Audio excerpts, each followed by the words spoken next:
ನಮಸ್ತೆ. ಬನ್ನಿ ಇವತ್ತು ಬೆಂಡೆಕಾಯಿ ಮುಳ್ಗಾಯಿ ಪಲ್ಯ ಮಾಡೋದು ಹೇಗೆ ಅಂತ ನೋಡೋಣ. ಇನ್ನೂ ಯಾರು ನನ್ನ ಚಾನಲ್ನ ಸಬ್ಸ್ಕ್ರೈಬ್ ಮಾಡ್ಕೊಂಡಿಲ್ಲ, ಪ್ಲೀಸ್ ಸಬ್ಸ್ಕ್ರೈಬ್ ಮಾಡ್ಕೊಳ್ಳಿ, ಲೈಕ್ ಮಾಡಿ, ಶೇರ್ ಮಾಡಿ, ಕಮೆಂಟ್ ಮಾಡಿ. ಒಂದು ಬಾಣಲಿ ತಗೊಳ್ಳಿ, ಅದಕ್ಕೆ ಸಣ್ಣಗೆ ಹೆಚ್ಚಿಟ್ಟಿರೋ ಅಂಥ ಬೆಂಡೆಕಾಯಿನ ಹಾಕ್ಕೊಳ್ಳಿ. ಸ್ವಲ್ಪ ಆಯಿಲ್ ಹಾಕ್ಕೊಂಡು ನೀಟಾಗಿ ಫ್ರೈ ಮಾಡಿ. ಅದು ಅಂಟು ಹೋಗೋ ಥರ ನೀಟಾಗಿ ಫ್ರೈ ಆಗಬೇಕು. ನೋಡಿ, ಈಗ ಅಂಟೆಲ್ಲ ಹೋಗಿದೆ, ಆ ಥರ ನೀಟಾಗಿ ಫ್ರೈ ಮಾಡ್ಕೊಳ್ಳಿ.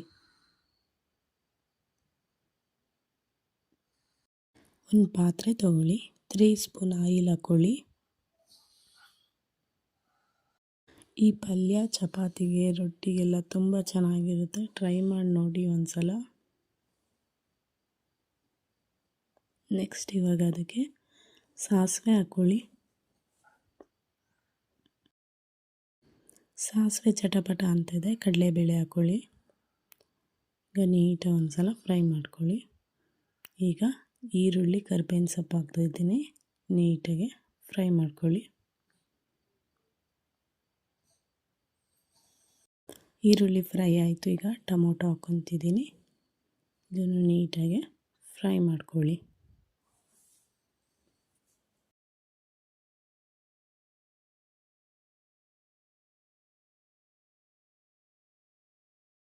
ನೆಕ್ಸ್ಟ್ ಈಗ ಇದಕ್ಕೆ ಹೆಚ್ಚಿಟ್ಟಿರೋ ಅಂಥ ಮುಳ್ಗಾಯಿನ ಹಾಕ್ಕೊಳ್ಳಿ. ಹಾಕ್ಬಿಟ್ಟು ನೀಟಾಗಿ ಸಲ ಮಿಕ್ಸ್ ಮಾಡ್ಕೊಬಿಡಿ.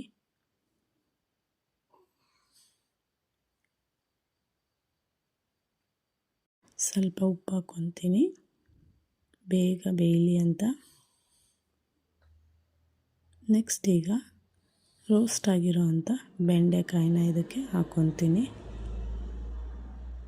ಎಲ್ಲದನ್ನು ಒಂದು ಸಲ ನೀಟಾಗಿ ಮಿಕ್ಸ್ ಮಾಡಿ.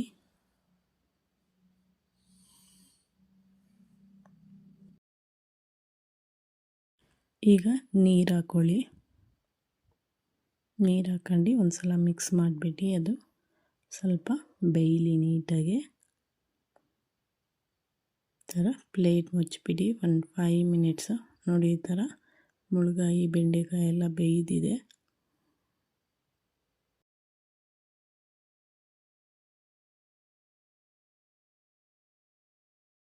ನೆಕ್ಸ್ಟ್ ಇದಕ್ಕೆ ಒಂದು ಬೌಲ್ ತಗೊಳ್ಳಿ, ಅದಕ್ಕೆ ಖಾರ ಪುಡಿ 2 ಸ್ಪೂನ್, ಸಾಂಬಾರು ಪುಡಿ 2 ಸ್ಪೂನ್,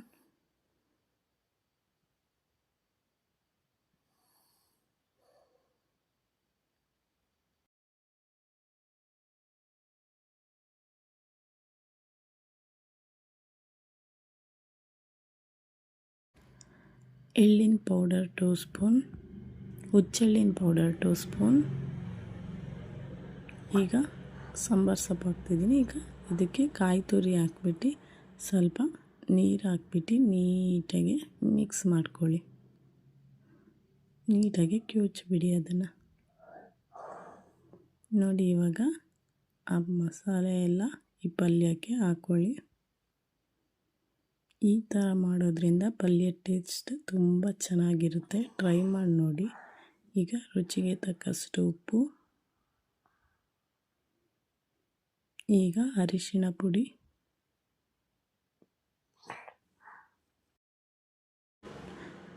ಈಗ ನೀರು ಹಾಕ್ಕೊಳ್ಳಿ.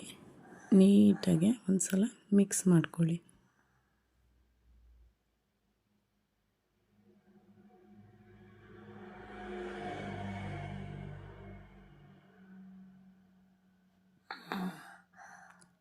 ಈಗ ಅದನ್ನು ಬೇಯಲು ಬಿಡಿ ಒಂದು 10 ಮಿನಿಟ್ಸು. ಈಗ ನೋಡಿ, ರೆಡಿಯಾಗಿದೆ. ಬೆಂಡೆಕಾಯಿ ಮುಳ್ಗಾಯಿ ಪಲ್ಯ ರೆಡಿಯಾಗಿದೆ. ಚಪಾತಿಗೆ, ರೊಟ್ಟಿಗೆ ಎಲ್ಲದಕ್ಕೂ ತುಂಬ ಪರ್ಫೆಕ್ಟ್ ಆಗಿದೆ. ಒಂದು ಸಲ ಟ್ರೈ ಮಾಡಿ ನೋಡಿ, ಹೇಗಿತ್ತು ಅಂತ ಕಮೆಂಟ್ ಮಾಡಿ. Thank you for watching.